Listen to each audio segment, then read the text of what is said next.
La Voz de América presenta.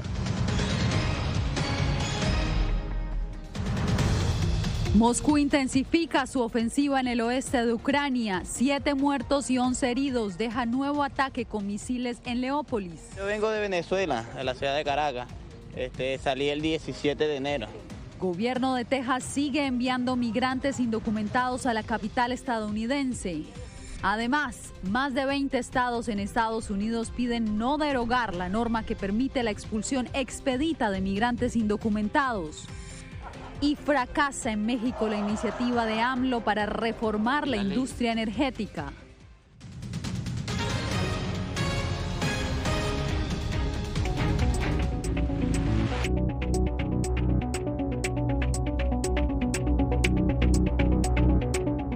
¿Qué tal? Bienvenidos a esta emisión del Mundo al Día. Mientras aumenta el temor de una gran ofensiva de Rusia para apoderarse del este de Ucrania, al menos 4 ataques con misiles se registraron este lunes en Leópolis. Philip Crowder nos trae lo último.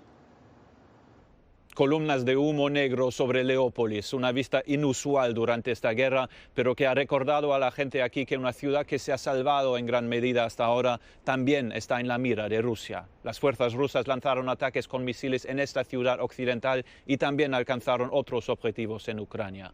Es un intento intensificado de desgastar las defensas del país antes de un asalto total en el este.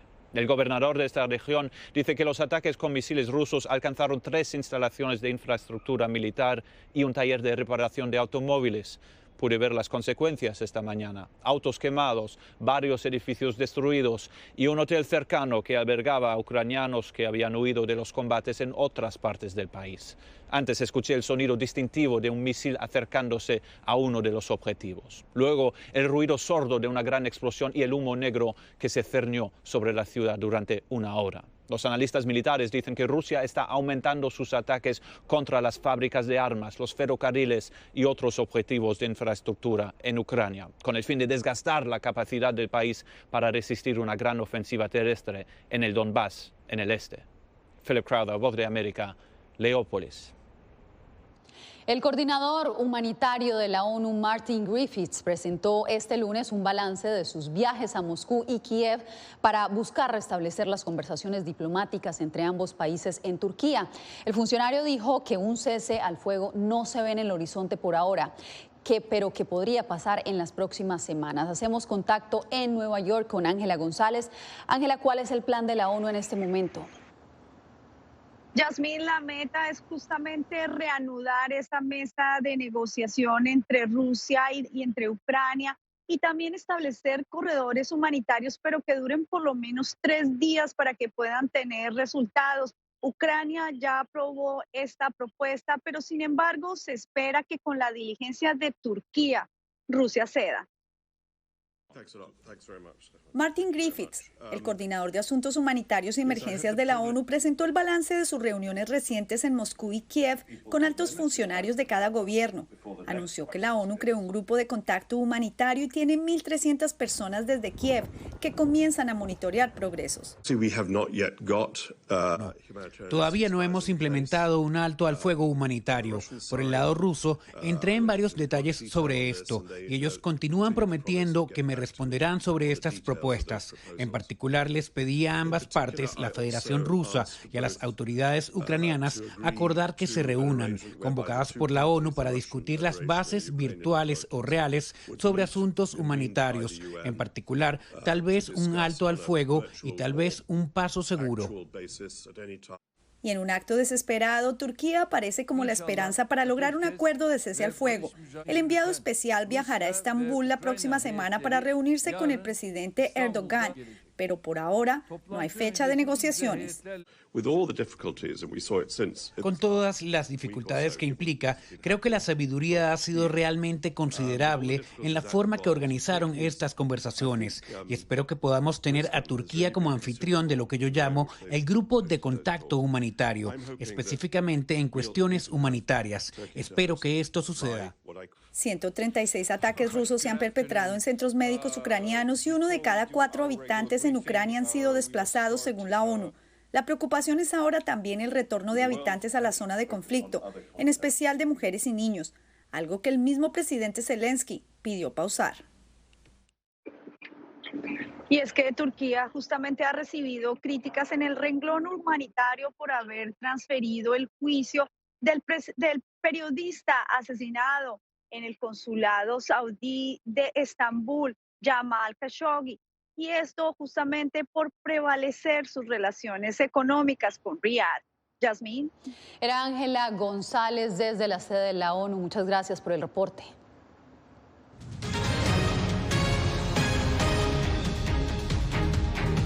El gobierno de Texas continúa enviando a la capital estadounidense a migrantes que han llegado a la frontera sur sin la debida documentación.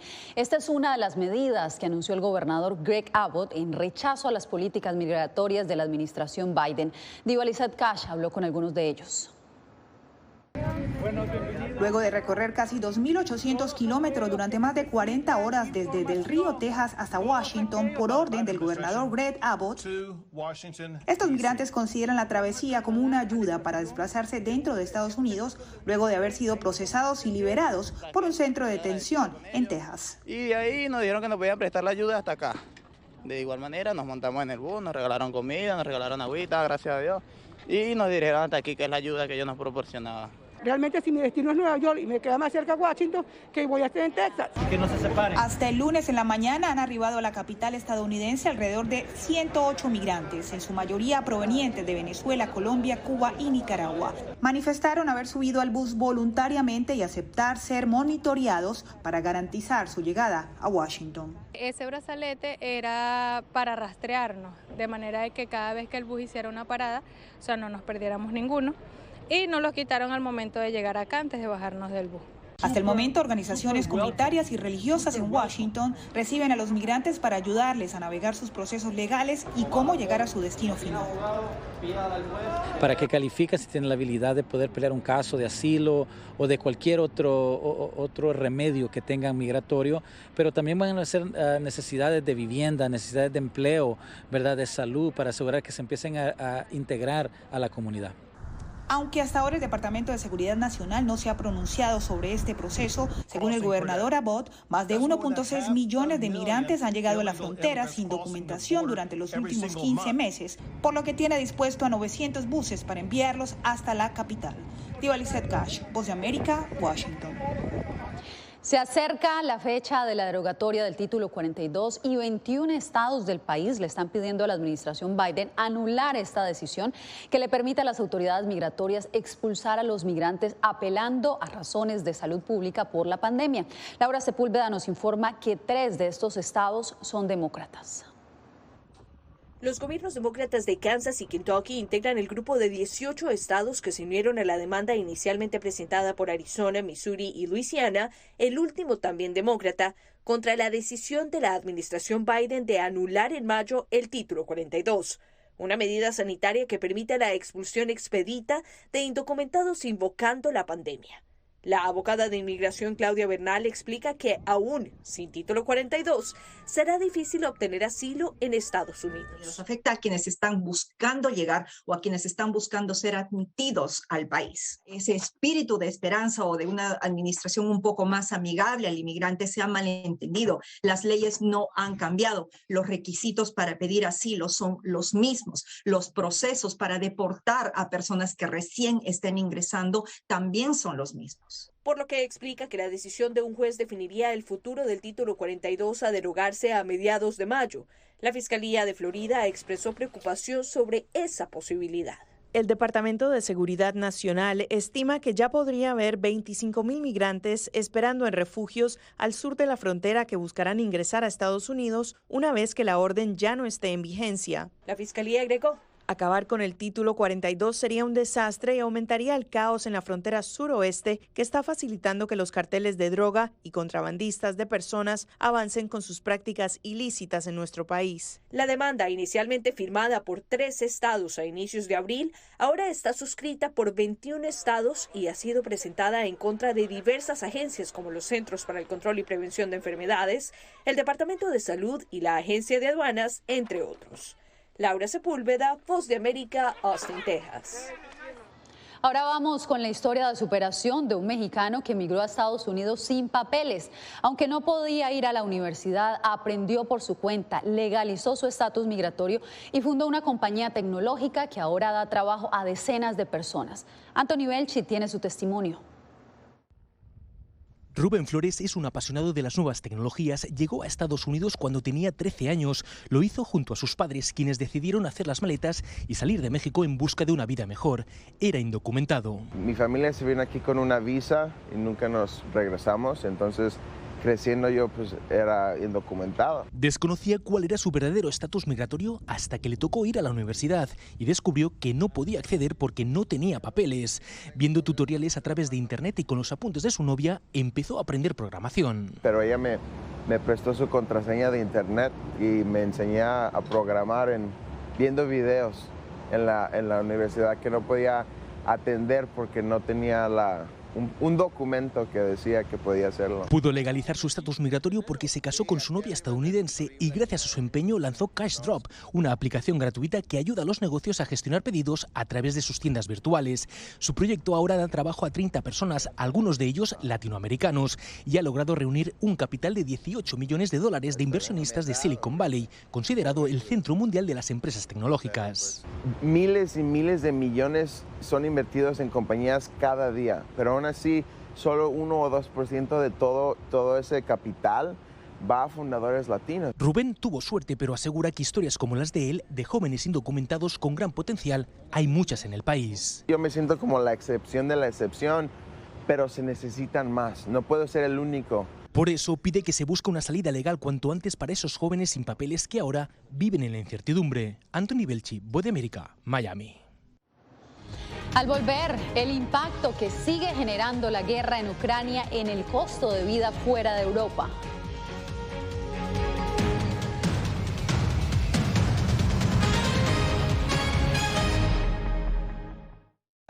El 24 de febrero cambió la vida de millones de ucranianos. La invasión de Rusia a Ucrania puso sus vidas en pausa. Mujeres, ancianos y miles de niños huyen cada minuto del país. Con Celia Mendoza y Julia Riera, La Voz de América documenta desde Polonia esta crisis humanitaria sin precedentes en Europa desde la Segunda Guerra Mundial. Vidas en pausa. Encuéntralo en vozdeamerica.com.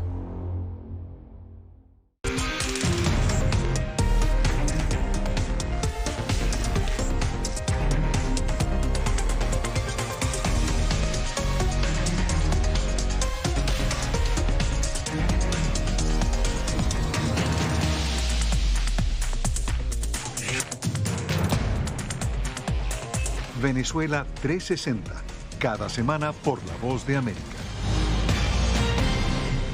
¿Qué tal? Desde Washington comienzan las noticias en El Mundo al Día. Día a día, desde la capital de Estados Unidos y donde se producen las noticias que más te impactan. El objetivo es llegar al otro lado de la frontera para pedir asilo.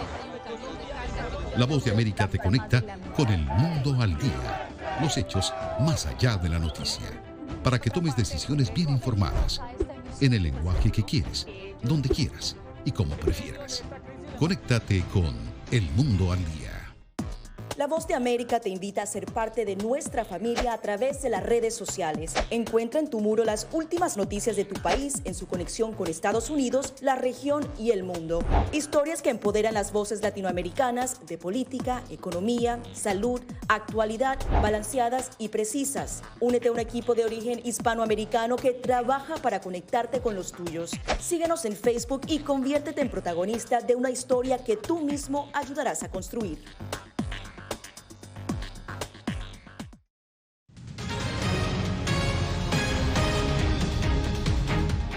Tras un riguroso y largo debate en la Cámara de Diputados de México, los partidos de la oposición se unieron para impedir la reforma eléctrica propuesta por el presidente Andrés Manuel López Obrador. Javier Egar nos trae los detalles. El proyecto de reforma constitucional del sector eléctrico, que buscaba limitar a las empresas privadas y extranjeras en la industria de la energía eléctrica, se quedó a 57 de los 332 votos necesarios para ser avalado. El día de ayer se cometió un acto de traición a México. En apoyo al mandatario, el partido en el poder, Morena, sostuvo que los diputados perdieron la oportunidad de enmendar los errores del pasado, pero es el presente lo que preocupa a otros. Es una reforma que vulnera los derechos humanos. Y los derechos humanos están por encima y tienen supremacía sobre cualquier otro derecho. Por lo pronto, en las calles las opiniones están divididas. Los partidos como el PRD, el PAN y el PRI no les interesa el pueblo. Yo creo que a ninguno. Yo creo que todas sus propuestas han sido bastante bateadas. Ante el entierro de la reforma en la electricidad, López Obrador envió al Congreso su iniciativa para cambiar la ley minera sobre la explotación de litio. El gobierno dice que el litio es parte angular de la estrategia energética y tiene que ser reservado para el Estado. A diferencia de la eléctrica, esta podría ser aprobada sin apuros porque no requiere de mayoría calificada. Javier Egar, Voz de América, Ciudad de México. Entre tanto, en Nicaragua, el precio del transporte sigue al alza. Donaldo Hernández nos informa que al gobierno de Daniel Ortega le llueven las críticas por no haber amortiguado a tiempo el impacto que la invasión rusa en Ucrania causaría sobre los precios del combustible. Los nicaragüenses que viajan al interior del país empezaron a pagar más por la tarifa de transporte. Las cooperativas de buses aumentaron sus tarifas en respuesta al alza del combustible como efecto de la invasión rusa en Ucrania. Algunos usuarios expresaron preocupación. Nos cuesta encontrar ese dinerito para gastarlo en ese pasaje y aparte llegar hasta nuestro destino, ¿verdad? Quienes tratan de reducir sus costos de movilización han decidido utilizar motocicletas, pero también han resentido el considerable alza en la gasolina. José Valdelomar dice que ahora recarga el doble de gasolina. Con la moto me afecta a mí porque yo hago mis mandados en ella y si antes le echaba 50 y hacía un recorrido más o menos, hoy le tengo que echar 100. Y ahí estamos, ¿qué vamos a hacer? Sociólogos y economistas advierten que el aumento del pasaje ya se suma a las dificultades que enfrenta más del 20% de la población para acceder a su alimentación. La FAO ha puesto al país, a Nicaragua, entre los 3 países que pasan más hambre en la región y solo nos supera Haití y Venezuela. Durante la semana, el gobierno no se pronunció sobre el aumento del transporte. Economistas critican que Nicaragua es el único país de Centroamérica que no ha implementado medidas para amortiguar el alza en los combustibles. Donaldo Hernández, Voz de América. Más adelante, Estados Unidos anuncia una cumbre mundial con la que busca ponerle fin a la crisis por el COVID-19.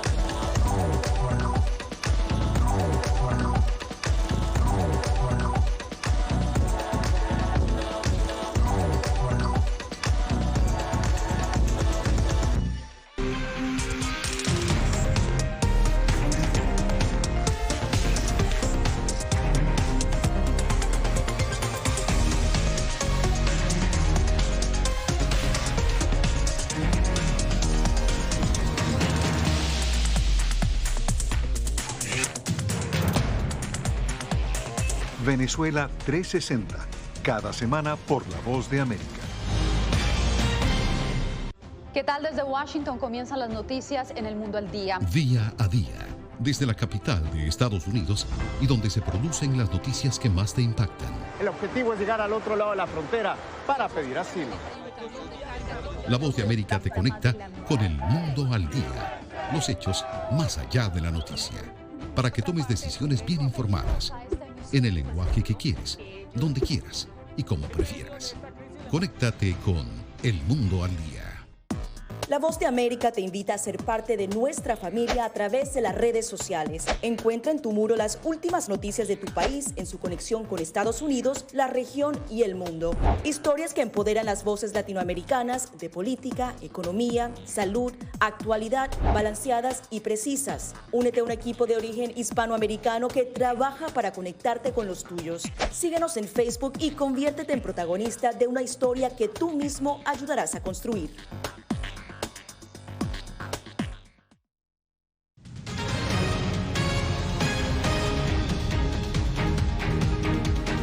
La violencia marcó el fin de semana de Pascua en 2 estados de Estados Unidos. 31 heridos y 2 menores muertos dejaron 2 tiroteos en Carolina del Sur y otro en Pensilvania. Las autoridades investigan el tiroteo que se registró en un club nocturno de Hampton la madrugada del domingo. En Pittsburgh, una fiesta de adolescentes terminó con la vida de 2 jóvenes y al menos 8 personas más resultaron heridas. La mayoría de los cientos de personas en la fiesta eran menores de edad, según informó el jefe de policía de esa ciudad. Y en el estado de California, que ya tiene las leyes de armas más estrictas de Estados Unidos, ahora legisladores están impulsando el primer proyecto de ley que permitiría a cualquier persona demandar a fabricantes, distribuidores y vendedores de armas de asalto. Verónica Villafañe nos amplía. Un nuevo proyecto de ley para el control de armas está avanzando en California. El Comité Judicial del Senado aprobó la iniciativa SB 1327 que permitirá a cualquier persona demandar a los fabricantes de armas, distribuidores y a quienes transporten o vendan armas de asalto y pistolas fantasmas. La medida, promovida y respaldada por el gobernador Gavin Newsom, fue diseñada con el mismo mecanismo legal de la ley antiaborto adoptada recientemente en Texas. La idea es regular derechos constitucionales, pero hacerlo a través de demandas privadas. Diego Zambrano, profesor de leyes de la Universidad de Stanford, ha analizado la ley de Texas y sus implicaciones. Estas 2 leyes son comparables en que le dan a cualquier persona el poder de demandar y no necesariamente solo un oficial del Estado. Bajo la propuesta de ley de California, los demandantes podrían recibir $10,000, además de los honorarios legales. Hace unos meses la Corte Suprema se rehusó a intervenir, sosteniendo que este tipo de ley que le da el poder a cualquier persona de demandar es constitucional. Si eso quiere decir que sería difícil que la Corte intervenga nada más para la regulación de armas, pero no en la regulación del aborto. El gobernador Newsom aseguró que cuando termine el proceso legislativo firmará el proyecto de ley. La Corte Suprema de Estados Unidos abrió una puerta de par en par. Estamos empleando las reglas en las que se basa la radical ley contra el aborto en Texas y usaremos ese mismo recurso para salvar vidas. Verónica Villafañe, Voz de América, Los Ángeles.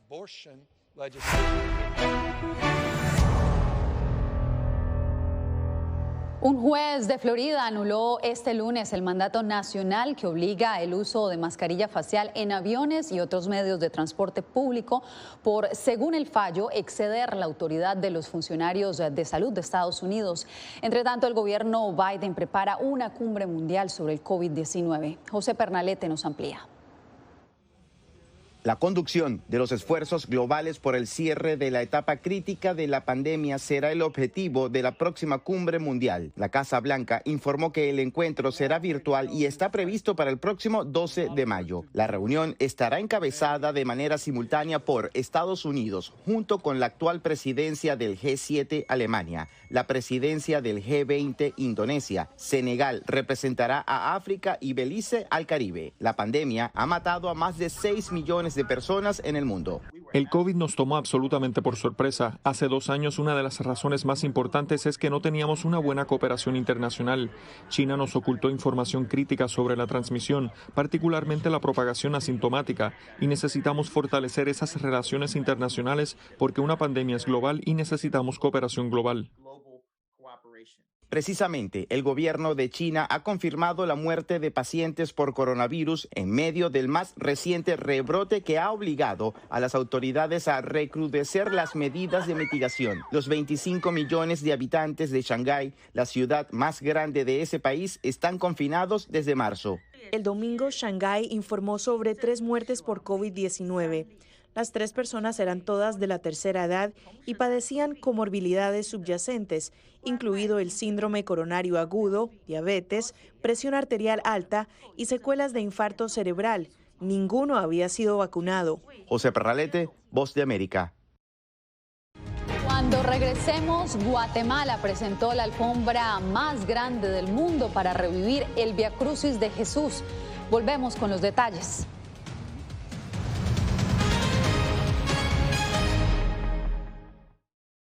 El 24 de febrero cambió la vida de millones de ucranianos. La invasión de Rusia a Ucrania puso sus vidas en pausa.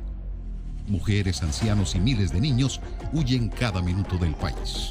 Con Celia Mendoza y Julia Riera, La Voz de América documenta desde Polonia esta crisis humanitaria sin precedentes en Europa desde la Segunda Guerra Mundial.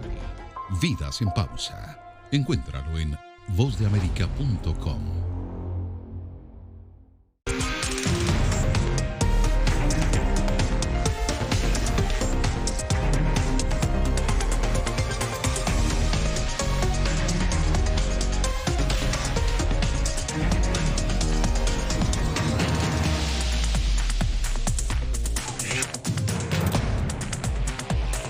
Venezuela 360, cada semana por La Voz de América. ¿Qué tal? Desde Washington comienzan las noticias en El Mundo al Día. Día a día, desde la capital de Estados Unidos y donde se producen las noticias que más te impactan. El objetivo es llegar al otro lado de la frontera para pedir asilo. La Voz de América te conecta con El Mundo al Día, los hechos más allá de la noticia, para que tomes decisiones bien informadas, en el lenguaje que quieres, donde quieras y como prefieras. Conéctate con El Mundo al Día. La Voz de América te invita a ser parte de nuestra familia a través de las redes sociales. Encuentra en tu muro las últimas noticias de tu país en su conexión con Estados Unidos, la región y el mundo. Historias que empoderan las voces latinoamericanas de política, economía, salud, actualidad, balanceadas y precisas. Únete a un equipo de origen hispanoamericano que trabaja para conectarte con los tuyos. Síguenos en Facebook y conviértete en protagonista de una historia que tú mismo ayudarás a construir.